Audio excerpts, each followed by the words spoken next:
Ever wonder why some people stay completely calm about money, even when the economy feels shaky? Why they don't panic when gas prices spike, when the market dips, or when some random bill shows up out of nowhere? Why some people hit retirement feeling totally secure, while others spend years lying awake wondering if their savings are actually going to last? Picture two neighbors, Ryan and Chris. Both worked hard for over 30 years. Both made roughly the same income. Both wanted the same thing, a comfortable, stress-free retirement. Today, one of them spends his afternoons with his grandkids, plays golf twice a week, and barely thinks about money at all. The other sits at his kitchen table some nights, staring at his account balance, asking himself a question he never thought he'd have to ask. Is this actually going to last? That's a scary question, not because of what it does to your bank account, because of what it does to your sleep, to your mood, to the way you think about the next 20 years of your life.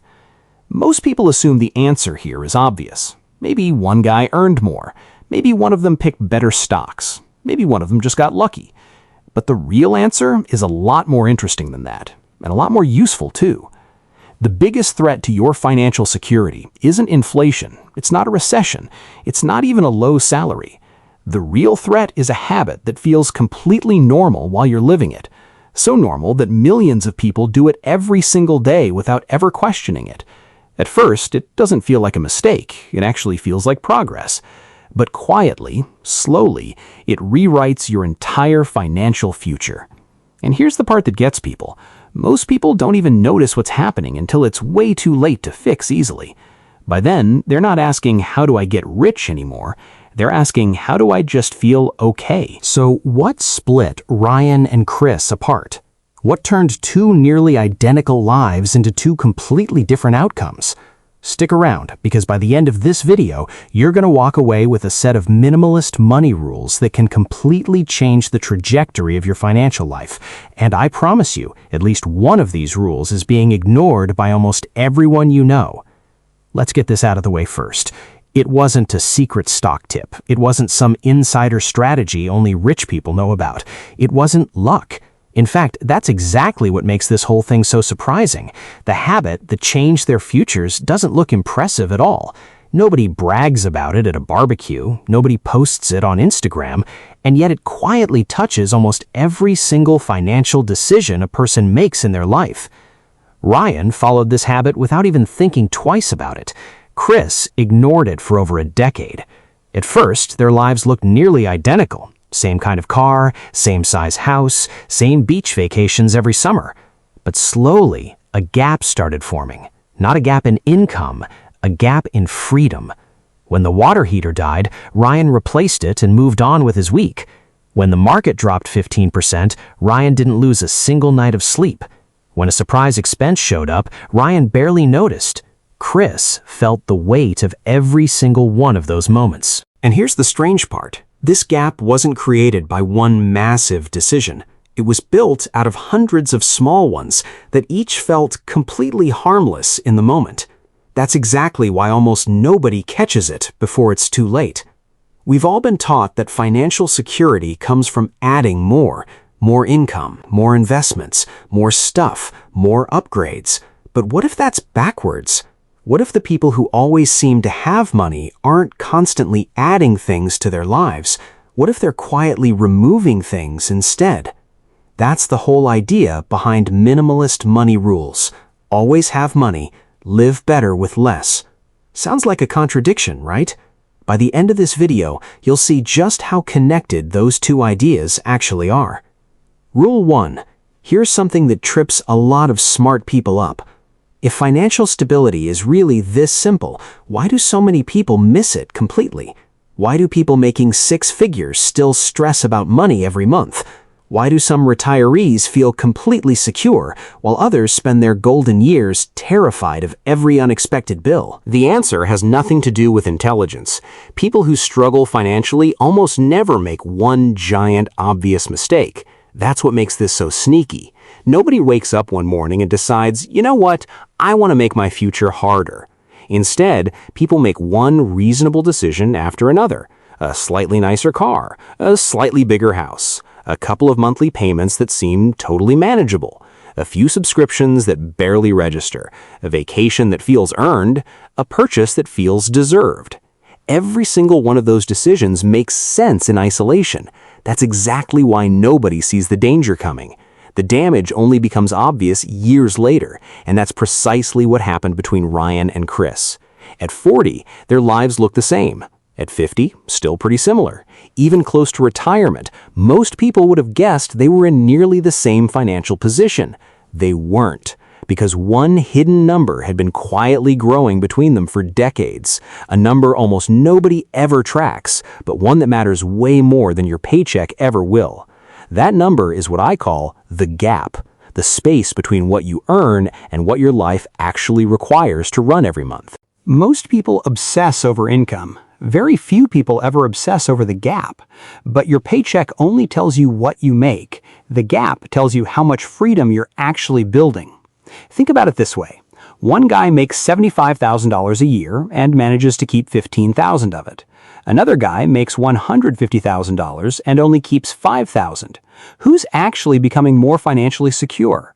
Most people's eyes go straight to the bigger paycheck, but income was never the whole story. What's left over after the month is over, that's the real story. Rule 2. Here's the real threat that almost nobody warns you about. It's usually not overspending in some dramatic, obvious way. Most of us already know overspending is a problem. The real threat is something that feels completely responsible while you're doing it, something that millions of people mistake for progress. It's called lifestyle inflation, and it's the quiet killer of financial security. Every raise Ryan got, he treated as an opportunity to widen his gap. Every raise Chris got, he treated as a green light, permission to make his life a little bigger, a little nicer, a little more comfortable. At first, both choices felt exactly the same, good even. Years later, one choice had built security, the other had built dependence. Here's the trap nobody talks about. You don't feel like you're doing anything wrong when you upgrade your life after a raise. It feels earned. It feels deserved. But what you're actually buying isn't a better lifestyle. You're buying a higher minimum cost of living. And once that number climbs, it almost never comes back down on its own. That's the real danger of lifestyle inflation. It's not that it feels bad. It's that it feels completely fine, right up until the moment it isn't. Rule 3. Here's a rule that trips up even financially disciplined people. A raise feels great. A bonus feels great. A killer year in your business feels great. But what do most people do the second that extra money hits their account? They make new commitments. A bigger house, a newer car, a higher monthly payment, something they now have to pay again next month, and the month after, and the month after that, for years. Here's the problem. The extra income that triggered those decisions might not last forever. Bonuses dry up. Business has slow years. Overtime gets cut. But the commitments? Those usually stick around no matter what happens to the income that created them. That's why two people can get the exact same raise and end up in completely different places 5 years later. Ryan treated extra income like a bonus, something nice, but not something to build permanent obligations around. Chris treated it like permission to make life more expensive, permanently, based on money that wasn't guaranteed to keep showing up. Rule 4. Financial stability isn't created by income, it's created by margin, the breathing room between what you earn and what your life demands. It doesn't sound exciting. Nobody posts about their margin on social media, but it quietly determines how much control you actually have over your own future. At 45, the difference between Ryan and Chris was almost invisible from the outside. Both looked successful, both paid their bills on time, but one number was moving in opposite directions for each of them. Ryan's margin was slowly growing. Chris's was slowly shrinking. Neither of them noticed at first. Then life happened. A health scare, a family member who needed help, an unexpected home repair. Nothing dramatic, just the normal stuff that eventually happens to everybody. And that's exactly when the value of margin became impossible to ignore. Margin gives you breathing room. When you've got it, a surprise expense is just annoying. When you don't, that exact same expense can feel like a full-blown crisis. Ryan stayed calm through all of it, not because he had more money than Chris, but because he had more room to move, more room to think, more room to adjust. And here's something sneaky that happens once your margin starts shrinking. Things you once just wanted start feeling like things you need. That's the moment a lifestyle quietly becomes part of your identity. The purchase stops being something you own and starts being something you feel like you can't live without. Rule 5. If minimalist money rules are really this simple, why do smart, capable people still struggle to follow them? The answer has almost nothing to do with intelligence and everything to do with comparison. Not the obvious kind, the quiet kind that happens every single day without you even noticing it. The friend posting vacation photos, the coworker who just got a promotion, the neighbor with the new truck in the driveway. We think we're just observing these things, but really we're quietly recalibrating our own definition of normal. And that's where the trouble actually starts. Comparison doesn't just make you want more, it changes what feels like enough. Your car isn't a problem until you see enough nicer cars, and suddenly yours feels outdated. Nothing about your life actually changed. Your expectations did, and expectations are expensive. Chris wasn't trying to impress anybody. He just kept quietly adjusting his expectations every time he saw someone doing a little better, a little bigger, a little newer. Ryan did something different. He refused to let other people define what enough looked like for him. Instead, once a month, he'd sit down and compare his spending only to his own past. Never to a coworker, never to a friend, never to some stranger online. That one habit alone kept him completely out of the comparison trap for 30 years straight. If you don't define enough for yourself, somebody else will define it for you. Advertisers will define it, social media will define it, and the target will keep moving for the rest of your life. Rule 6. Most people think financial stability comes down to hitting a certain number. Maybe it's $50,000 saved, maybe it's $100,000, maybe it's $1 million. The assumption is simple. Bigger number, safer life. But here's something almost nobody thinks about. A dollar amount by itself tells you almost nothing. Ryan and Chris both have exactly $100,000 saved. Same amount, same age, same stage of life. On paper, they look equally secure. They're not. Ryan could live comfortably on that money for several years if he had to. Chris could maybe make it through a few months. Same number, completely different reality. That's because financial stability was never measured by how much money you have. It's measured by how much time that money can buy you. Time to recover from a mistake. Time to handle a surprise without panicking. Time to make a smart decision instead of a desperate one. This is where the idea of resilience comes in. And no, it's not a personality trait. In personal finance, resilience is a number, a simple one. If your income disappeared tomorrow, how long could your current lifestyle keep running? 3 months? 6 months? A year? 5 years? That number is quietly being built or quietly being eroded every single day, whether you're paying attention to it or not. A person with high resilience runs into a problem. A person with low resilience runs into a crisis. Same exact event, two totally different outcomes. Rule 7. Once you start thinking of money as stored time instead of just a number, something shifts.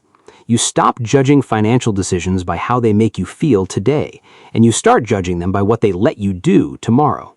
Take two people who both get the exact same raise.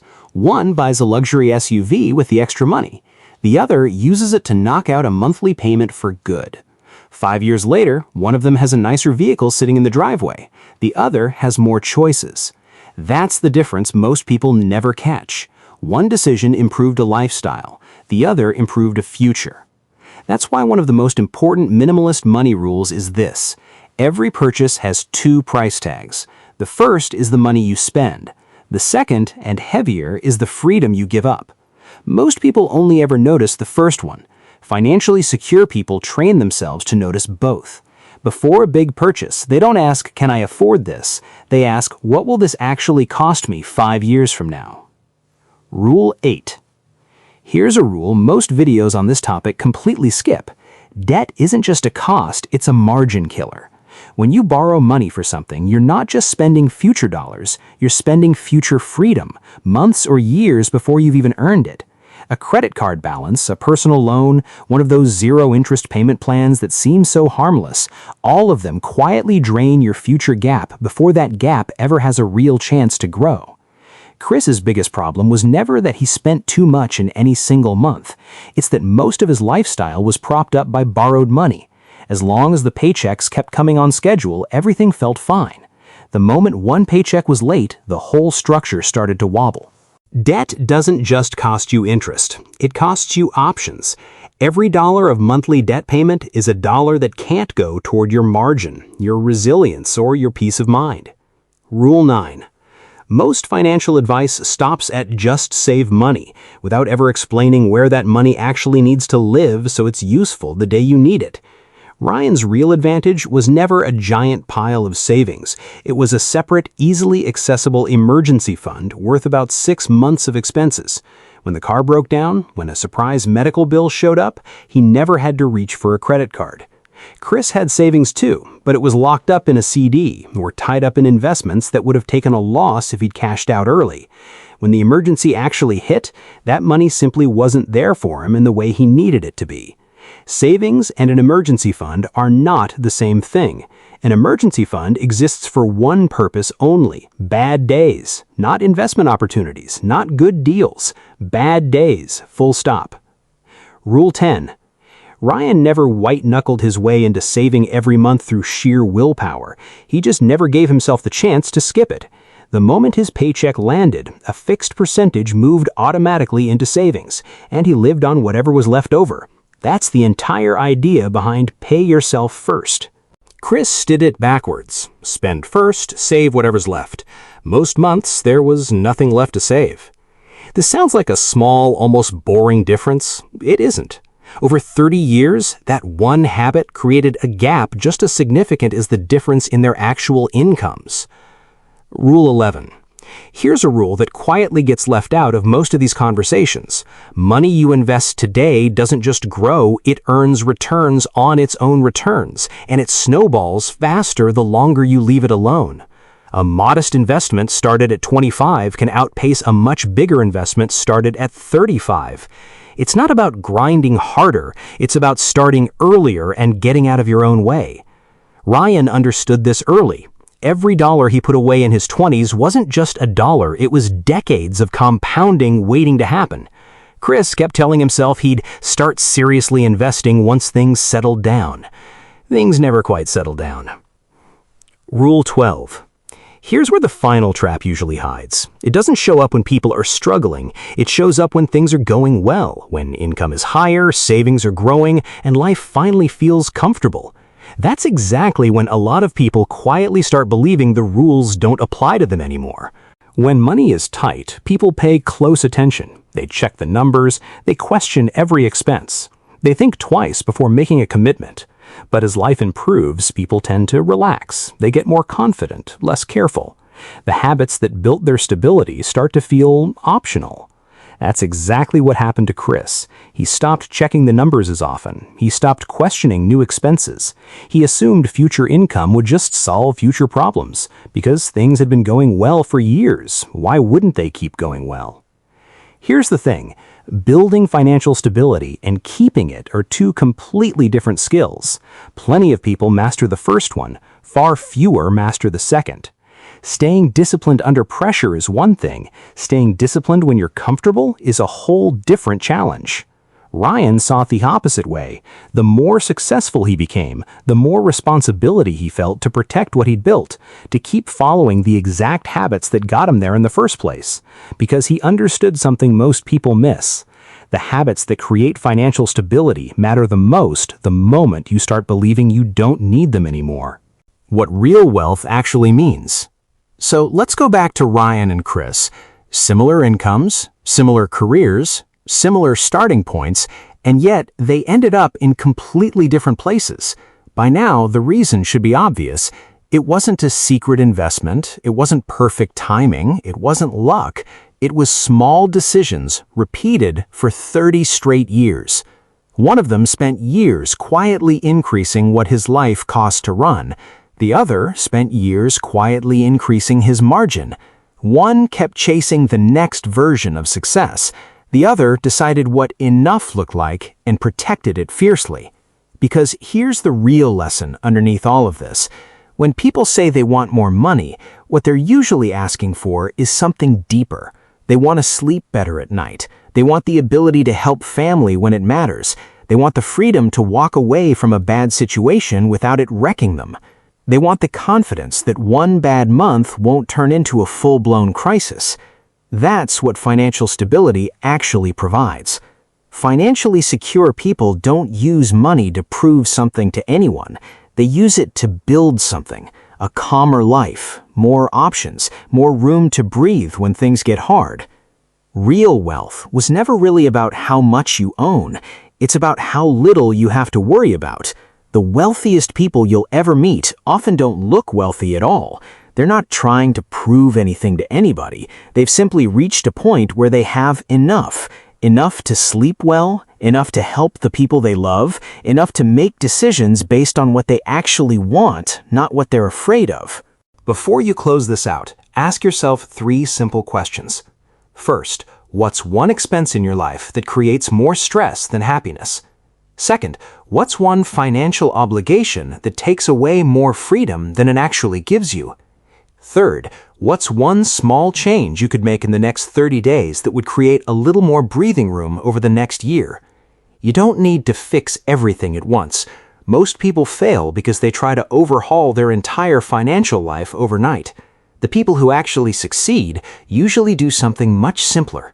They pick one pressure point and they fix it. Then they move to the next one. Maybe it's a payment you've been carrying for years without questioning it. Maybe it's a subscription you forgot you even had. Maybe it's an upgrade you've been eyeing that you genuinely don't need. Or maybe it's simply deciding that what you already have is enough. Whatever it is, start there. Financial stability isn't built through one dramatic decision. It's built through hundreds of small ones that make your life a little easier to support, a little less stressful, a little more flexible. And those small improvements have a way of compounding. One good decision leads to another, then another, until one day you realize you're not scrambling to catch up anymore. You're finally getting ahead. That's the real goal here. Not becoming the richest person in the room, not keeping up with anybody else's highlight reel. Just building a life strong enough to handle whatever comes next, without needing everything to go perfectly. If there's one thing to take from Ryan and Chris's story, it's this. Financial stability has less to do with earning more and a lot more to do with needing less. Not less joy, not less life, just less pressure, less dependence on everything going according to plan, less need for the next raise, the next upgrade, or the next win to finally feel secure. Because nobody actually knows what the future holds. Prices will change, markets will shift, life will throw curveballs no one saw coming. The people who stay financially secure aren't the ones who predict every twist perfectly. They're the ones who build enough room to handle it when it comes. And that's something anyone can start doing today. Not all at once, one decision at a time. So before you move on with your day, think back to what stood out the most. Was it the gap? Building real margin? Automating your savings? Realizing that wealth and peace of mind aren't always the same thing? Whatever it was, don't let it stay just an idea. Turn it into a decision. Because knowledge alone never changes anything. Action does. Years from now, your financial life won't be shaped by the information you collected. It'll be shaped by the choices you actually repeated. The strongest financial position you can be in isn't having the most money. It's having a life that doesn't fall apart the moment something goes wrong. Because money is at its most powerful the moment it stops being something you think about every single day. Thanks for watching, and if this gave you something to think about, let me know in the comments which rule hit closest to home.